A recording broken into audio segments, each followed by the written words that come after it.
There is a specific kind of cold that hits different when you realize you're out here completely on your own. Not broke, not lost, just alone. And the wild part? That feeling right there? That's not your rock bottom. That's your starting line. Stay with me. There's a specific kind of ice that settles deep in your chest when you clock that you are truly on your own. You look around the room, your colleagues, your fam, your so-called crew, and you catch the shift. The smiles don't reach their eyes anymore. Conversations go dead the second you step in. The whole vibe is flipped. You're not one of them no more. You are the target. Most dudes fold here. The human animal is literally hardwired for the tribe, for running with the pack, for safety in numbers. When the pack turns on you, every instinct in your body is screaming at you to panic, to beg, to explain yourself, to scramble back into the warmth of the group. Do not even think about it. If you're feeling the whole world pressing down on you right now, that ain't a mistake. That's a graduation. Long prime. Let it land. You have triggered the immune system of the mediocre. You've become a straight-up threat. Niccolò Machiavelli, the dude who literally wrote the manual on power, wrote it in hell. He wasn't posted up in some palace sipping wine. Damn, stripped of his title. Accused of conspiracy, thrown in a dungeon, and tortured with the strap.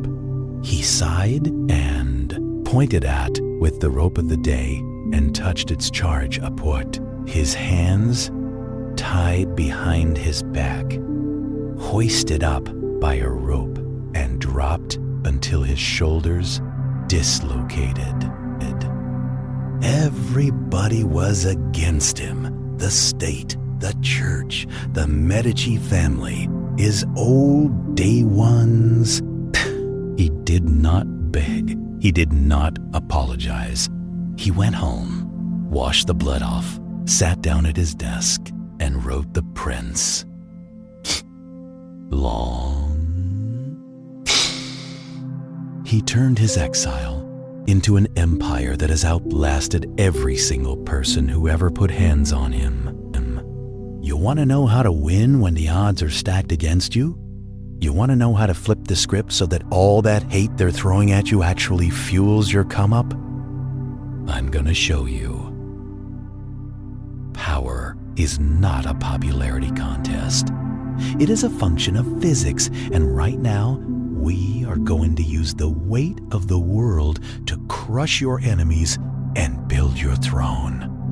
First, you gotta understand the mechanics of your situation. You're not getting pressed because you're weak. You're getting pressed because you violated the unspoken contract of the group.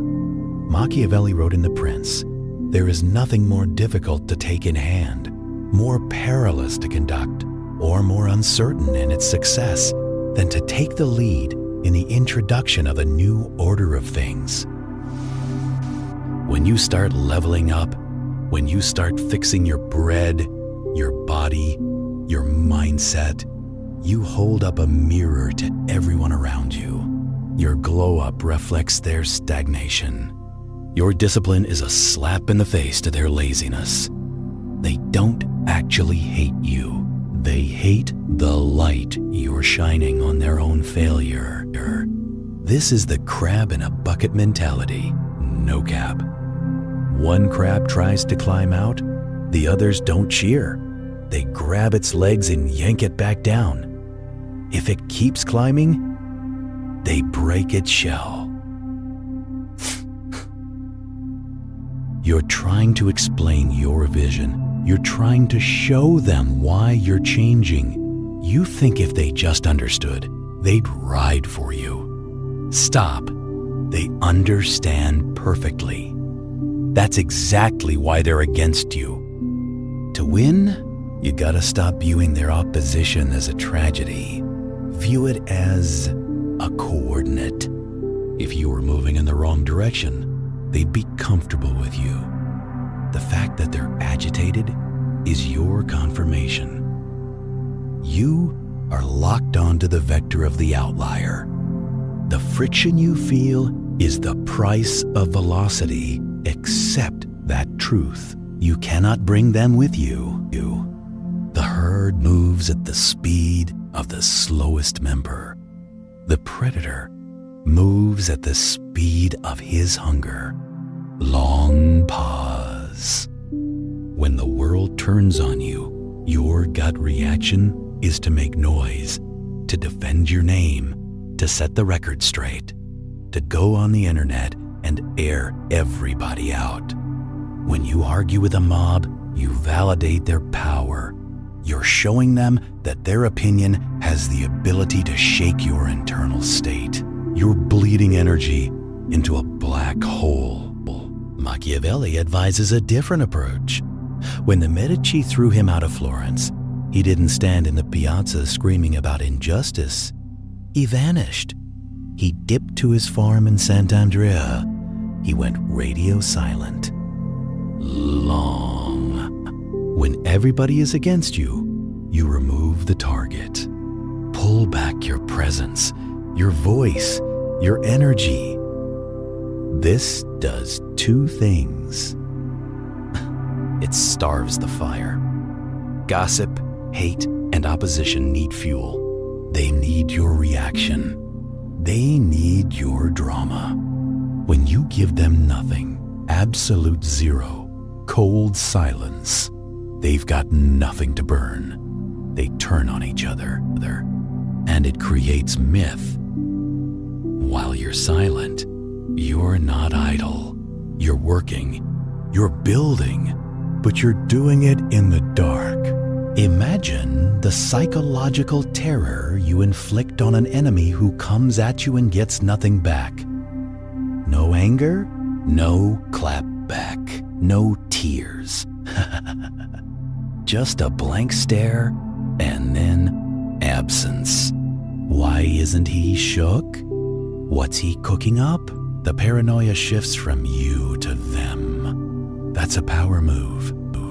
Use this time of isolation. The void is not empty space. It is a forge. When you're alone, stripped of your whole squad, you're forced to rely on your own backbone. You stop chasing validation because there's nobody there to give it to you. Look at 50 Cent. When he got blackballed by the music industry, when he got shot 9 times, when every label slammed the door in his face, he didn't go online and complain. He retreated to the basement. He recorded mixtapes. He flooded the streets with product, not promises. He built an army of fans before the industry even knew he was back. By the time they clocked that he was a problem, he was already the king. If they have exiled you, good. They have locked you in a room with your potential. Long pause. Let it land hard. Do not come out until you are a monster. There will be times when you can't disappear. You're stuck in the office with the people trying to fire you. You're living under the same roof as the family that resents you. You are in enemy territory. Here, you gotta use Machiavelli's most dangerous lesson. Conceal your intentions. In Discourses on Livy, Machiavelli tells the story of Lucius Brutus. King Tarquin the Proud had murdered Brutus's father and brother. Brutus was next. Everybody was against him. He had zero leverage. If he fought back, he died.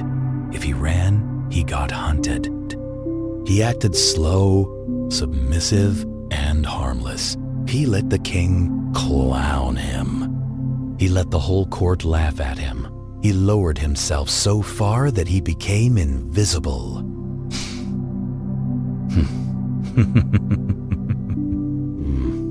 Beery, cinematic. But behind the mask of the idiot, Brutus was watching. He was studying the king's weaknesses.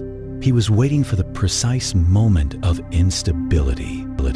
And when the king committed an atrocity in public outrage, hit a fever pitch, drew the sword, dropped the mask, and led the revolution that overthrew the monarchy and founded the Roman Republic. Robert Greene calls this Law 38. Think as you like, but behave like others. When everybody is against you, don't wear your ambition on your sleeve. It's a bullseye. Blend in. Camouflage yourself in mediocrity. If your boss hates you, don't outshine him yet. Agree with him. Hype him up. Make him feel secure. If your people are clowning your business, just say, yeah, you're probably right. It's just a little side thing. I'm not expecting much. Make them put the knife away because they think you're already done. There's a profound arrogance in this. You're looking at them thinking, I am running a whole operation for your benefit, and they're too blind to see it. This is espionage. You are a spy behind enemy lines. Gather intel, stack your resources, and wait for the moment their back is turned. The arrow doesn't announce itself before it flies. Neither should you. Nassim Taleb, a modern philosopher who echoes Machiavellian realism, introduced a concept called anti-fragility. Fragile, things that break under pressure, like a glass vase. Anti-fragile, things that actually get stronger under pressure. The Hydra, the human muscle, the prepared mind. When everybody is against you, you gotta stop trying to just survive. Survival is not enough. You must become anti-fragile. Every time they come at you, they're revealing a gap in your armor. He's arrogant. Translation: I need to mask my pride better. He doesn't know what he's doing. Translation: I need to go sharpen my skills in that area, ASAP. He's broke. Translation: lock in entirely on cash flow. Your enemies are your best auditors. No cap.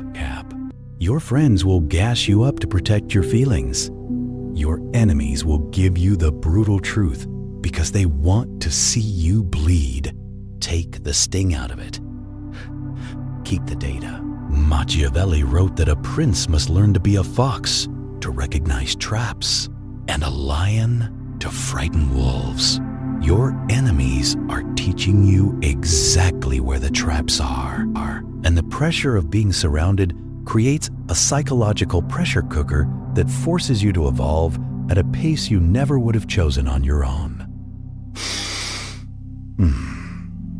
If you were comfortable, you'd be complacent. The fact that they're hunting you means you have to be faster, smarter, and sharper just to stay in the game. They are forcing you to become elite. Without the Joker, Batman is just a rich guy in a costume. The villain creates the hero. The opposition creates the outlier. Look at Steve Jobs when he got fired from his own company. When the board, the investors, and the whole industry turned on him, he didn't go hide. Paxton, he founded Next. He bought Pixar. He learned how to manage people. He learned patience. The wilderness years didn't break him. They built him into the CEO who could come back and create the most valuable company on the planet.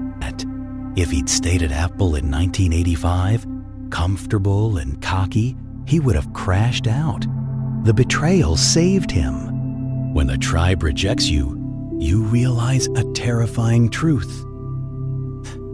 Nobody is coming to save you. In the movies, the cavalry shows up.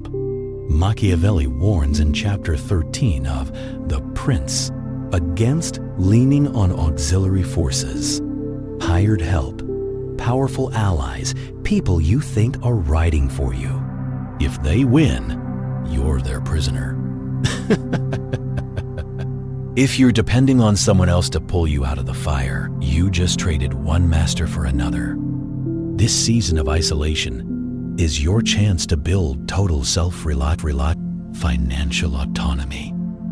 You need money that doesn't depend on a boss who can't stand you. Emotional autonomy. You need peace that doesn't depend on a partner who doesn't get you. Intellectual autonomy. You need ideas you verified yourself, not downloaded from the group chat. This is the sovereign mindset that, when you need nothing from them, their leverage evaporates. Think about why you even care that they're against you. It's because you still need something. Their approval, their money, their access, their love, or dead the need entirely.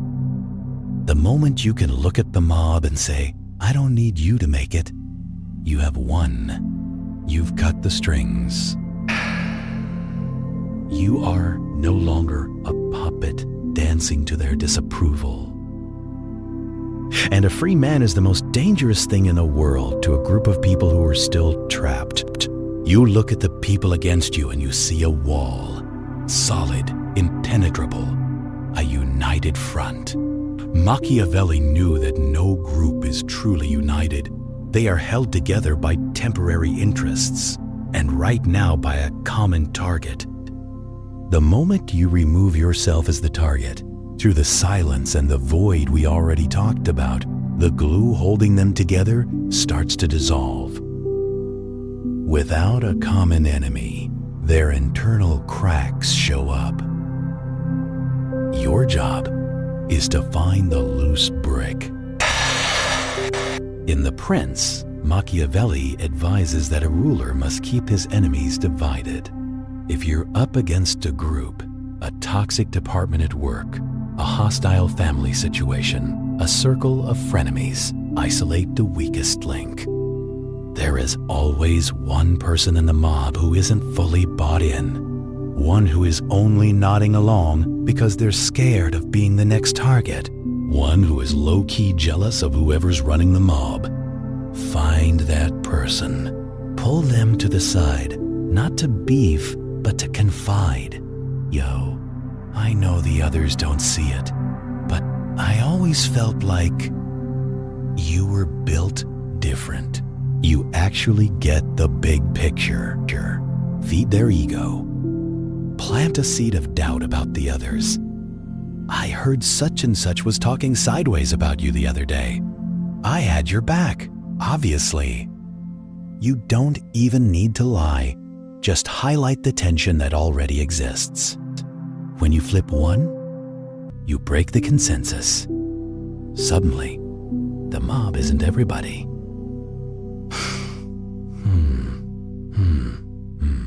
It's just some people. And that psychological shift kills their momentum. They start side-eyeing each other.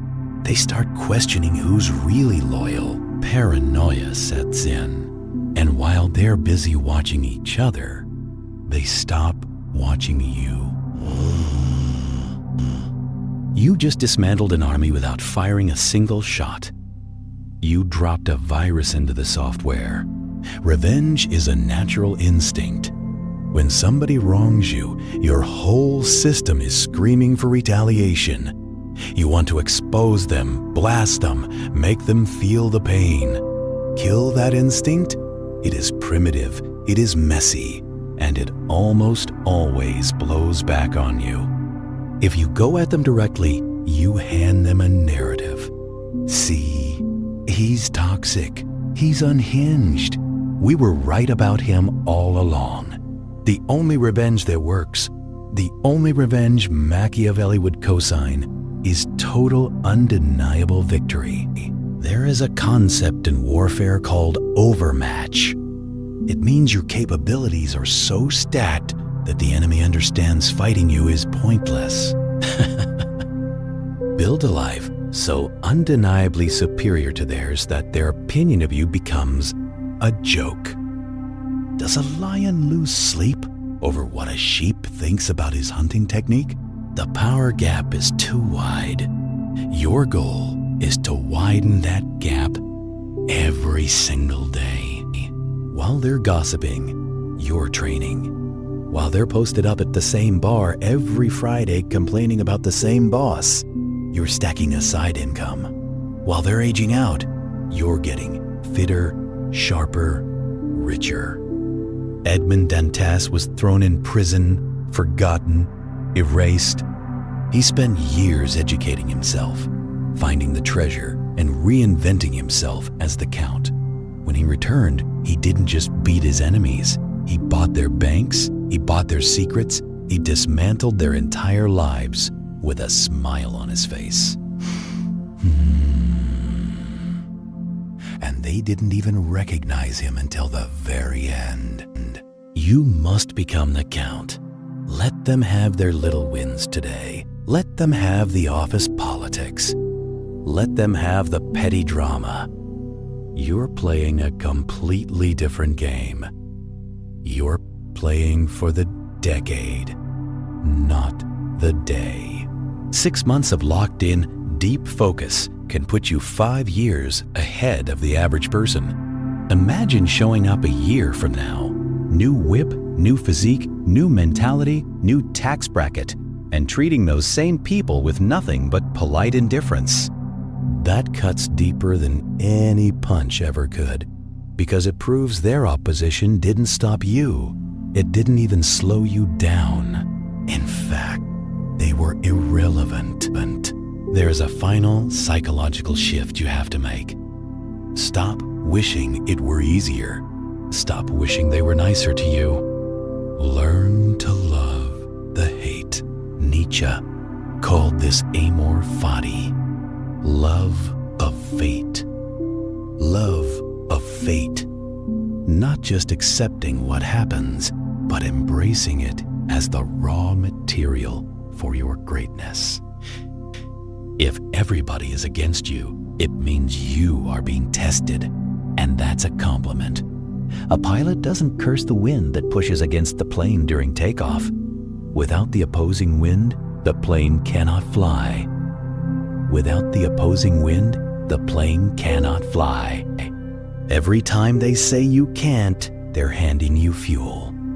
Every time they shut you out, they're giving you the solitude you need to work. Every time they betray you, they're teaching you wisdom. Machiavelli was stripped of his diplomatic status. If they hadn't done that to him, he would have remained a mid-level bureaucrat in Florence, forgotten by history. Because they destroyed his career, they forced him to become a philosopher. They literally created their own worst nightmare. Stuff on the man whose ideas would expose their games for the next 500 years. When you start looking at your enemies through this lens, you stop being a victim. You start being a predator. You look at them and think, "Thank you. You are making me dangerous." This is the ultimate power move. When you can look at the person trying to destroy you and feel genuine gratitude for the lesson they're teaching you, we become untouchable. They cannot hurt you because you have learned to translate pain into power. You are an alchemist. They throw lead at you. Eventually, the tide turns. It always does. When you survive the winter, when you build the business, when you get in shape, when you prove the concept, suddenly those same people who were against you will start drifting back. I always knew you had it in you. We were just worried, that's all. Hey, you think you could help me with something? Hey, you think you could help me with something? They will act like they were in your corner the whole time. This is the final test.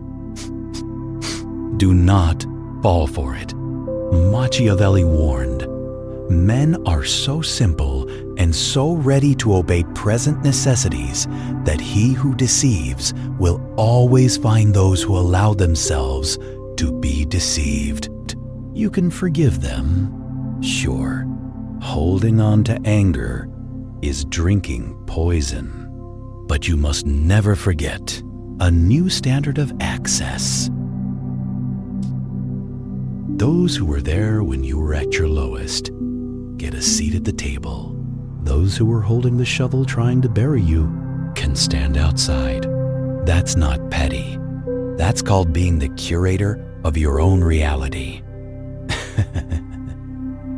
You have learned that access to your energy is a privilege. You have learned that loyalty is rare weather friends who only love the sunshine. Keep your circle tight, keep your plans private, and never apologize for the boundaries you built while you were out there surviving. So here is the truth about winning when everybody is against you. It is not a tragedy. It is an initiation. Prom. Do you believe in yourself enough to stand alone? Most people say no. They fold. They apologize. They rejoin the herd and die as copies. But you're going to say yes. You're going to use the silence. You're going to study the game while they're asleep. You're going to build a fortress so high their arrows can't reach you. And one day you will look down from that fortress. You will see the people who doubted you, who clowned you, who betrayed you, and they will look very, very small. You won't feel anger. You won't feel the urge for revenge. You will just feel distinct. You are the outlier. And that is the only victory that matters.